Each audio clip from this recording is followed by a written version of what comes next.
Moses killed a man with his bare hands, buried the body in the sand, and God still used him. Your church, however, probably skipped that part.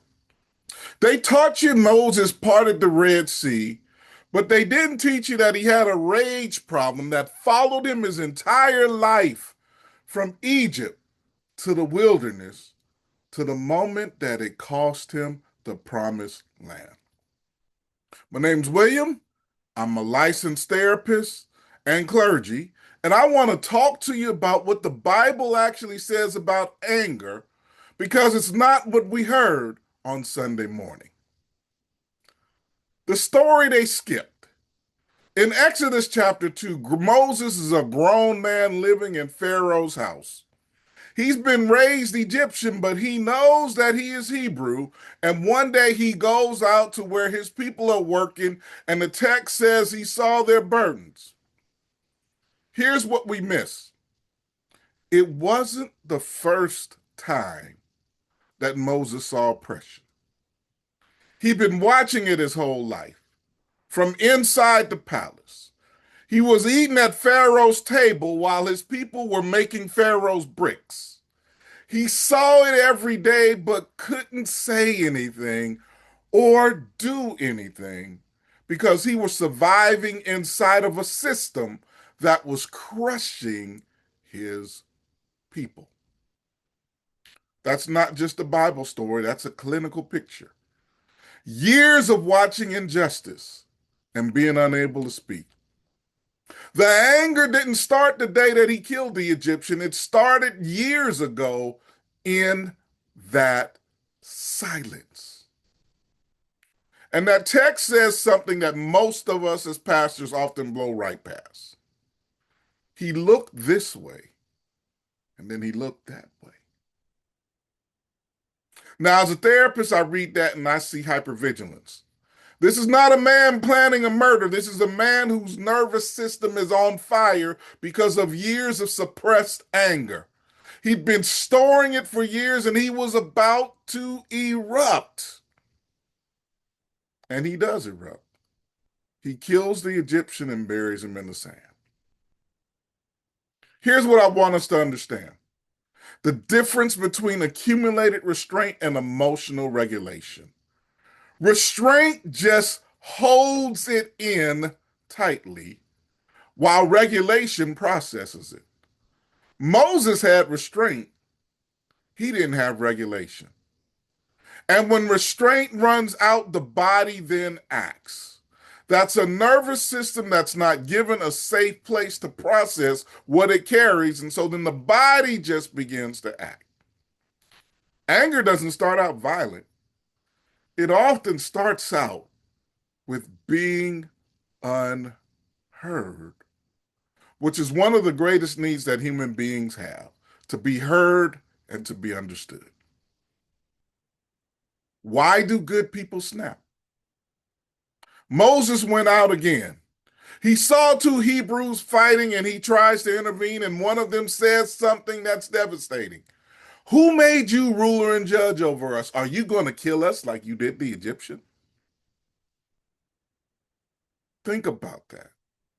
The people he risked everything for, the people he killed for, rejected him. They didn't see a liberator, they saw a threat. And they used his own violence against him. That's the cost of reactive anger. Even when the cause is right, if the method is wrong, the people that you're trying to help will not trust you. Instead, they'll fear you. Here's the deeper issue. What Moses experienced when he saw that Egyptian beating the Hebrew, there's a clinical term for it. It's called moral injury. Moral injury is what happens when you witness harm and you can't stop it. Moral injury is what happens when you're forced to participate in something that violates your conscience. Moral injury is what happens when your character is mischaracterized over and over again and you can do nothing about it. Military veterans know this. Abuse survivors know this. People who grew up watching their pastors, their teachers, their principals, their supervisors, those in authority mistreat people while everybody else agreed. They know this. Anger isn't weakness. Anger is our body's response to moral injury. It's our soul saying, this is wrong, and I cannot pretend that it isn't. Moses wasn't a bad man who snapped. He was a good man who carried the weight of injustice in his body until his body made a decision that his mind could not regulate. And a lot of good people are living in that space right now. What the church got wrong about anger. Now, here's where I want to be honest about what the church has done with this story. A lot of churches teach anger is sin. Be angry and sin not gets reduced to don't be angry. They skipped the first part. God said, be angry. He just said, don't let it control you. The Bible is full of angry people that God used. Moses, David, Elijah, Jeremiah, Jesus. Jesus flipped tables in the temple and made a whip with his own hands. The issue was never the anger, is what we do with anger. So why is anger then flattened into a sin category? Because anger threatens institutional control. Angry congregations ask questions. They challenge leadership. They demand accountability, and they want transparency. Angry citizens ask questions. They challenge leadership. They demand accountability, and they want transparency. And most systems are not built for that because most systems just want compliance. So, in churches, we're taught to suppress our anger, and we praise that as holiness and call it submission and call it faith. But suppression isn't holiness. It's a trauma response dressed up in theology, and it keeps people sick. If you've ever been told your anger is sin, a demon or a lack of faith, or a spirit of rebellion, I want you to hear this from a therapist and a pastor. Your anger might be the healthiest thing about you right now. It might be your nervous system telling you that something is wrong and you deserve better.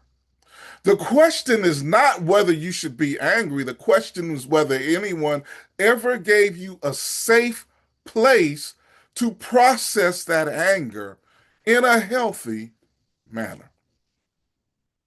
So, what is anger actually for? Here's what I like about this story. God didn't throw Moses away because of his anger. God didn't say, you killed a man, Moses, so that's it. What God did was send Moses into the wilderness for 40 years, not as for punishment, but for formation and character building. Moses needed time and space and a different kind of life to learn how to carry the fire that was inside of him. He went from a palace to a pasture, from royalty to shepherding sheep. And it was in that wilderness that God didn't remove the anger, God shaped it so that 40 years later, Moses could stand in front of Pharaoh, the same system that had oppressed his people. And this time he didn't swing. He spoke with the same fire, but with a different delivery. That's the difference between reactive anger and prophetic anger. Reactive anger seeks relief, prophetic anger seeks justice. Both come from the same fire. One destroys, though, while the other liberates. God doesn't discard angry people. God uses angry people, but God also forms them. The wilderness is not a timeout, it's a classroom that forms us.